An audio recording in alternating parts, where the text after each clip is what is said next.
Welcome to Groundwork, a podcast from McLanahan Corporation to talk about key material processing topics, whether we're talking about raw material or giving valuable resources a new life. We'll break down the best methods, tools and innovations in aggregate and mineral processing to keep the world running, because if it's not growing, it's mined. Hi everybody, my name is Neil Mullan, Director of Sales for C&D Recycling in North America for McLanahan Corporation. And today's podcast I have a special guest, Mr. Scott O'Brien. I'm the Director of Process Engineering for McLanahan globally.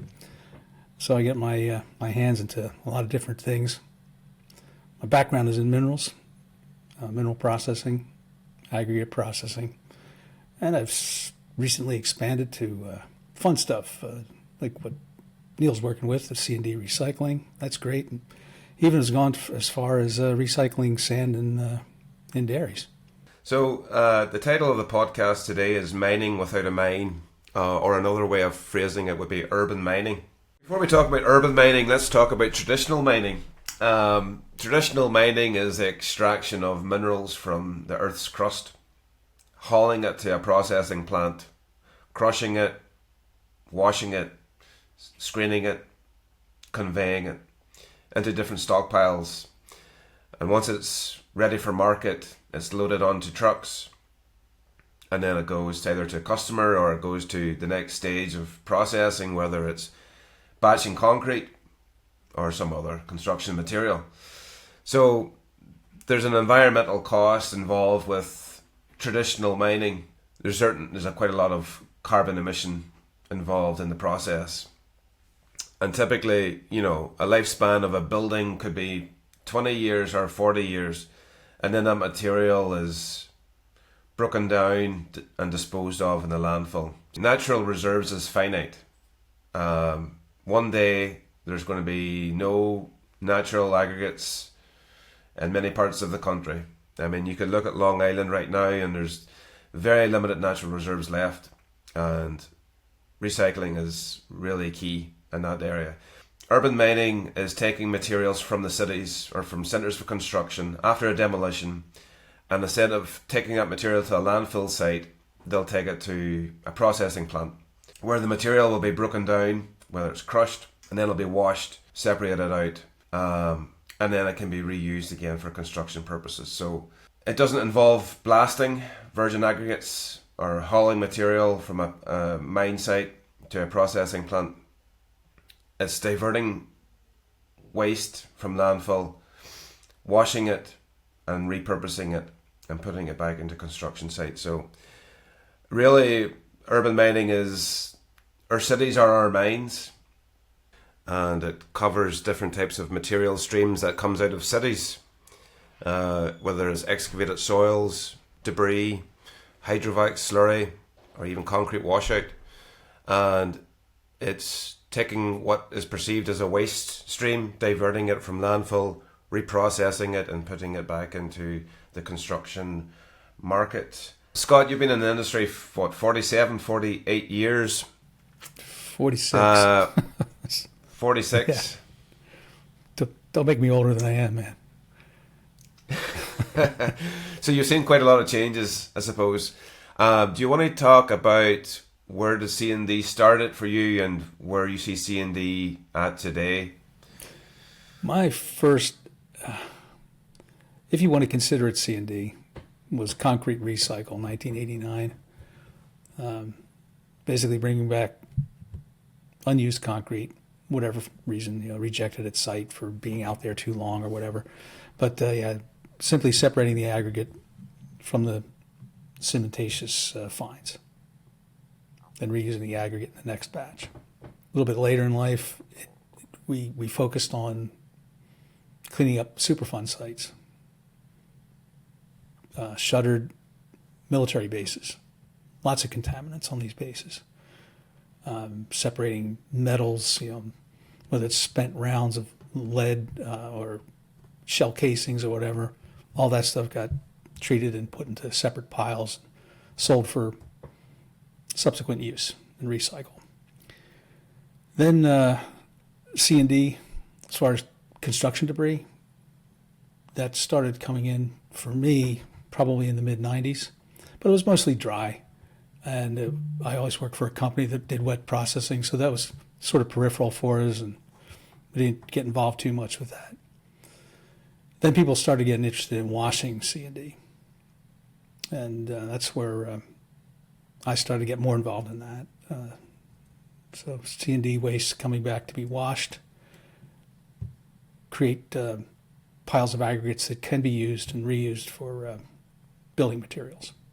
So in terms of opportunities for C&D waste, and if you consider each material stream separately, the opportunity with, for example, concrete washout, the opportunity is really there for the ready-mix companies. So if trucks are coming back and they have 1 yard or 2 yards of concrete left in their trucks, they can recycle, they can wash that material, recover the aggregates and put that back into batching new concrete.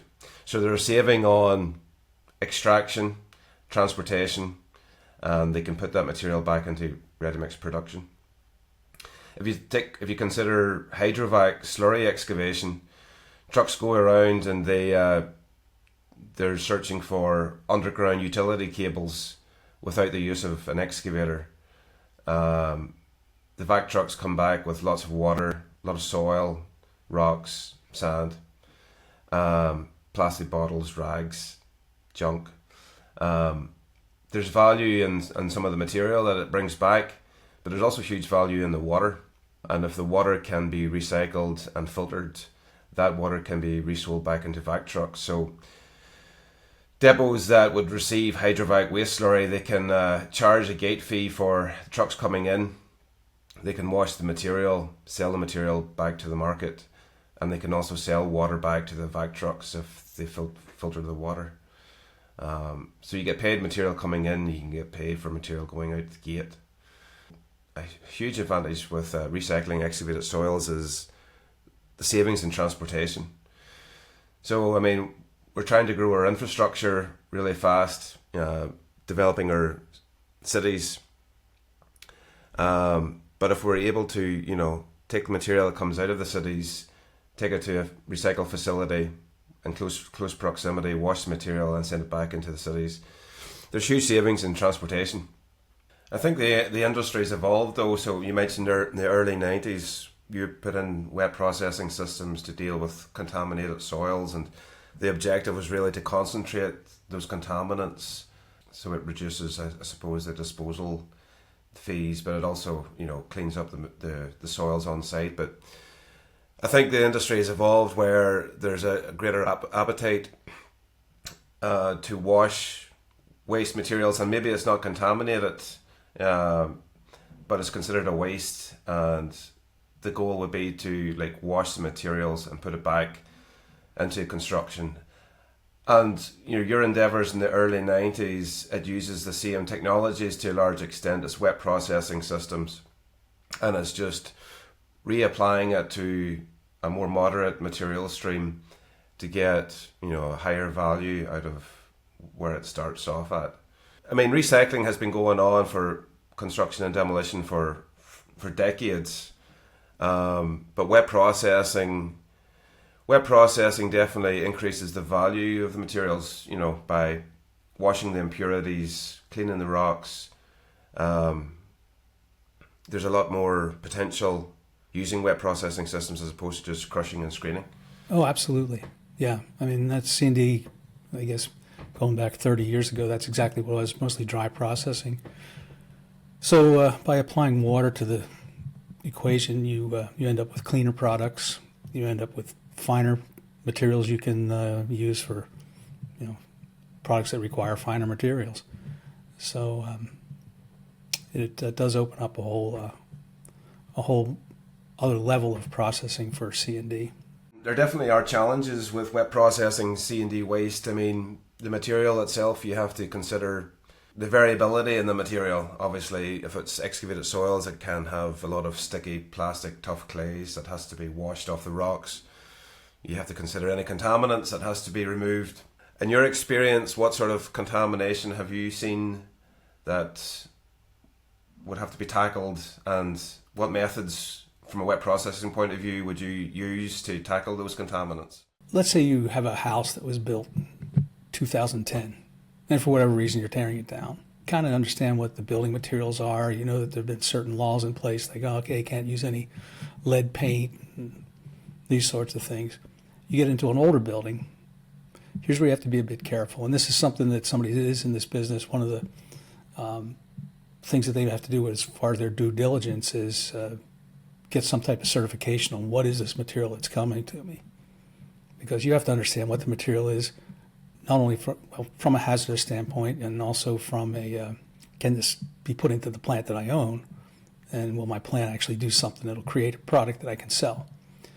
So yeah, due diligence on the front end just to try to understand what's coming. That's something normally a guy in a mining operation doesn't do. That's already been, decided for him in a mining plan that's been developed over years and years and years of study of a site. Now, as far as design of the plant to handle those contaminants, yeah, sure, there's things you can do.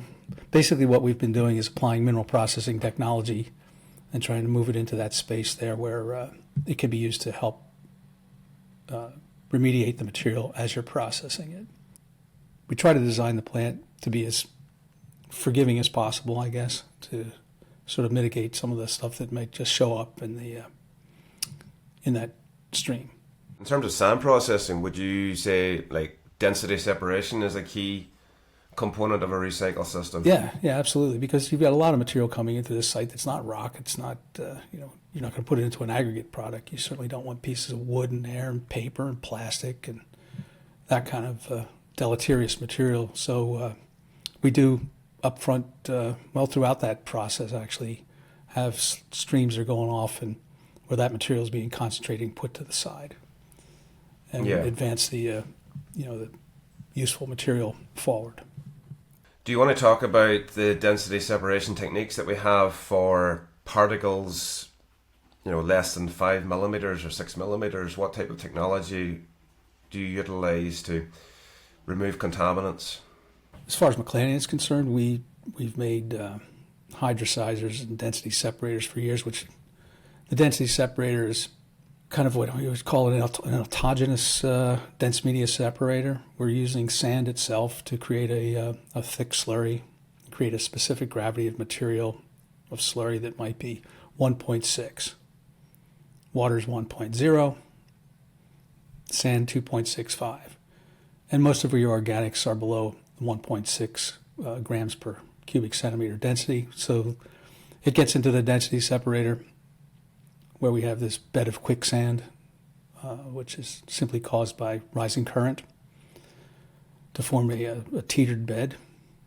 That the sand gets in there and it has no problem, finds its sand buddies and gets its way to the bottom of the unit, and out she comes. The organic fraction, though, light material, paper, charcoal, coal, organics from soil, that can't penetrate that bed. So it basically is lifted out of the machine, goes over the overflow, and off to further processing. That's probably the one that people most often think about. Now, there are other technologies you can also use to help clean those materials further. For instance, if you marry up the density separator with a set of concentrating spirals, you can further improve that separation using a two-stage approach. It's common practice for these recycle plants to use a log washer to do two tasks. Number one, scrub the rock, and number two, float out lighter density materials. And it's worked quite well. I do think there's a better way to handle that. I do think it's asking quite a lot of a log washer to do both. And it's, you add water through rising current to float off that trash, but by doing that, sometimes you're making the contents of the log washer very soupy, and you're not going to get the same level of tritioning material on material. And there's a couple of things happen then. That the rocks that comes out the discharge end of a log washer may not be 100% clean because it hasn't got the correct level of attritioning. There's trade-offs, yeah. You might lose sand-sized particles in the overflow because you've introduced so much water. So that can be recaptured downstream again, but I do think there is scope to sort of separate the two tasks. Number one, by using a log washer, and then have a downstream coarse material screw washer, which is really designed for flotation. And in terms of the back end of the plant, water recycling, I mean, thickeners, filter presses or centrifuges is basically a must for these systems. Number one, because of the urban location, so there's no ponds available usually. But number two is because you're dealing with probably contaminated material that contaminates water, whether it's soluble or suspended contaminants. So these systems, for permitting purposes, they have to be closed circuit. Do you want to talk about certain things that we can add to our thickener to deal with the variability in concentrations in the water waste stream? Right. Usually we'll design a thickener to give the customer a reasonable amount of ability to handle a variable feed stream, whether that's particularly in size distributions with these materials, right? One product to the next is going to be finer or coarser or whatever, but I think by the time you get to the thickener, you're really concerned about solids concentration and its ability to flocculate and settle in the tank. As that solids concentration goes up, typically what happens is your settling velocity in the tank will go through some sort of a maximum and say, okay, this is the best solids concentration to feed this tank with this particular material, and everything's working great. Then all of a sudden you get a big slug of this material comes in, and now the solids concentration exceeds your optimum settling rate. So what do? Well, you can turn back your feed rate. That's one way to do it. Another way to do it is to try to dilute that feed that's coming in back to your optimum flocculation and settling, or flux, like we call it. How fast I can get this material through the tank.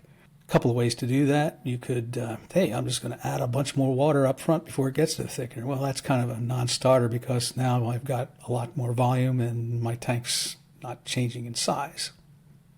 Plus you use a bunch of water that you don't really need to be using, because the tank is typically filled with water that's clean enough at the surface to put directly back into the feed well.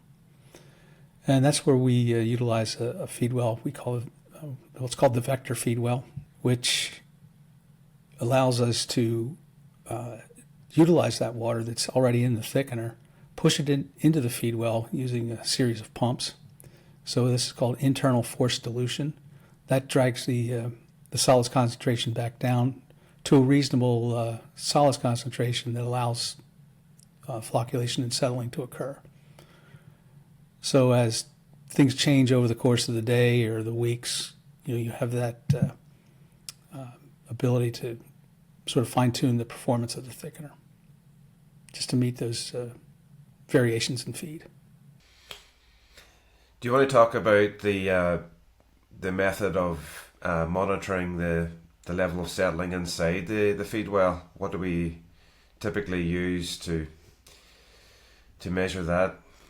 We look at the density in the tank. Some of the control systems we have would be, we have a pressure transmitter on the bottom of the tank to monitor the mass loading. That simply tells us, okay, this tank I should be getting a pressure down here that's equal to 1.1 or 1.2 times the height of the tank. You can marry that up with a sludge level detector. Typically, these are ultrasonic devices that sit in the top of the tank and send a signal down. They look for a reflection coming back from where it finds a change, an abrupt change in density or a slight change in density. We love the abrupt ones because they're pretty definitive. But that allows the operator to know that, okay, if the tank contents exert this much pressure at the bottom and the level is at this point, we can easily calculate then or estimate what the underflow solids concentration is, or what the solids concentration of that bed is. At that point, let's say we always want to pump out when it's 35 or between 35 and 40% solids. We'll fire up that underflow pump and start extracting material. And then when it sees a decrease in that solids concentration, the pump will slow down or the pump will just shut off. and wait for that material to accumulate back to a state that we can pump it away. And downstream of the thickener, then we have a surge tank and filter press. You can either pump that away to a storage area, which is not ideal because now that's eating up, as you mentioned earlier, real estate's important, particularly when you're in an urban setting. So ultimately you would go to something like a filter press. Now the filter press is a batch operation. So while it's working, we can't feed it anymore. We just have to have some wide spot in the road to put this mud that we're creating upstream in a continuous plant. And that would be a large surge tank with typically with a mixer in it. And it's calculated. When we just design those, we look at what's the volume that the filter press is going to take per cycle. And generally, we don't supply a tank that's any less than about 2 times that volume. Typically with C&D recycling, the feed what I've found in the past is the feed material, you could have up to 30% material passing 75 micron or 200 mesh. And then if you take into consideration the tonnage of the plant, the operating hours of the plant, it helps you size sufficiently a surge tank because the filter press, any filter press has a capacity. And if you're generating more mud or bringing more mud into the wash plant than what a filter press can handle per hour, you're going to have that accumulation. And the longer the operating hours, the larger the accumulation at the end of the working day. So I think sizing the surge tank is really important in designing a C&D recycle plant. It doesn't sound like it's highly technical, but it really is important to have sufficient space for a surge tank. And concrete tanks are actually quite common as opposed to steel tanks, so that you can have higher capacity. The filter press, there's certain features that are important when washing or whenever we're dewatering C&D tailings. I believe a robotic arm for cloth wash is a given that you have to wash your filter cloths almost weekly to have a better performance in your press, extend the life of your filter cloths.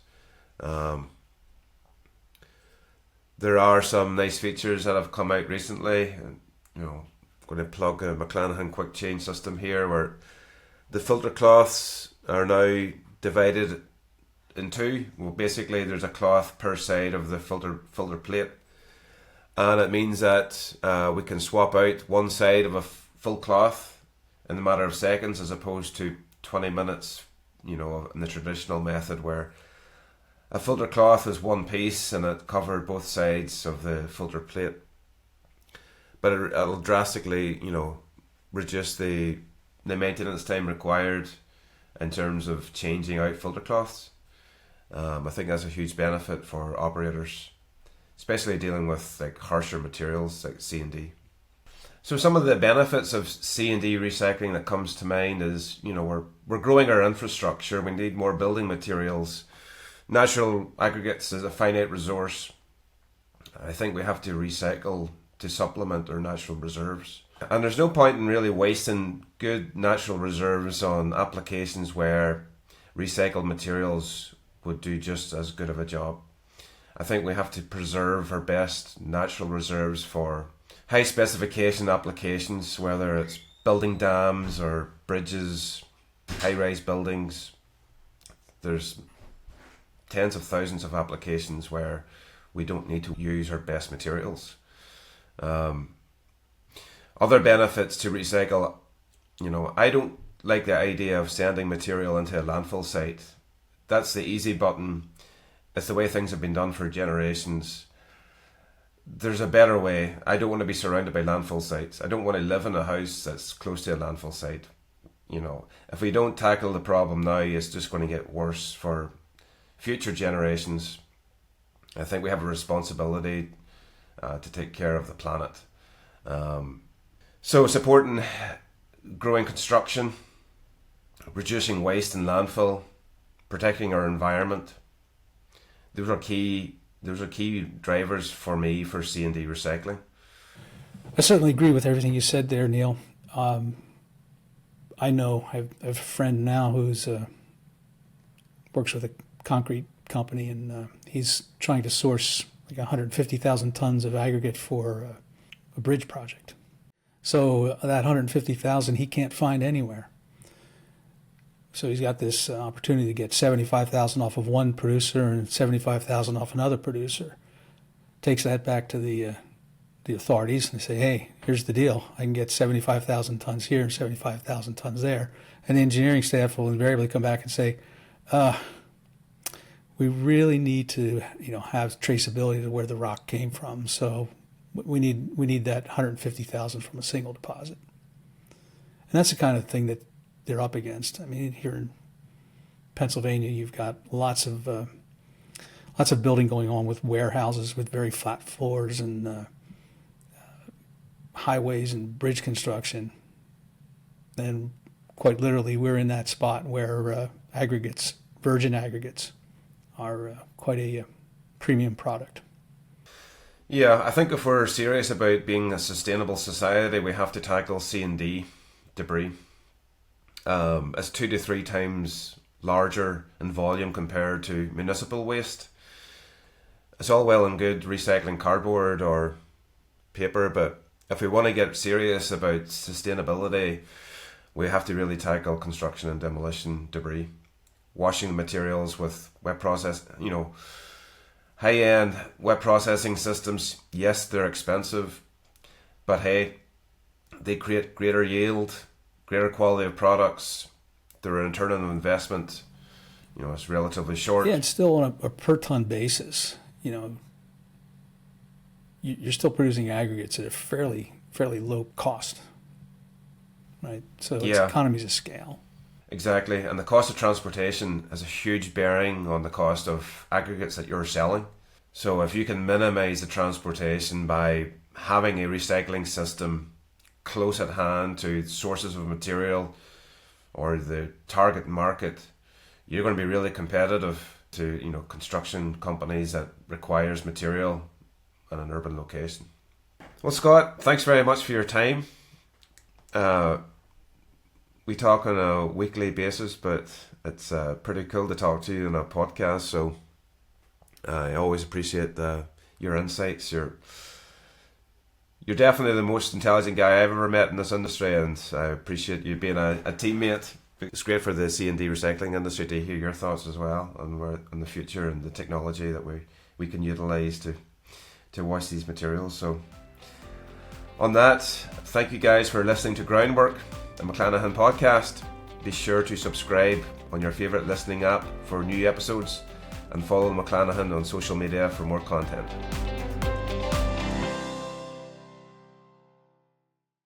I'm Regional Sales Manager Matthew Lear. If you enjoyed this episode, don't forget to like and check out these other videos. To never miss an episode, click the notification bell and subscribe to the channel. I'm Regional Sales Manager Matthew Lear. If you enjoyed this episode, don't forget to like and check out these other videos. To never miss an episode, click the notification bell and subscribe to the channel.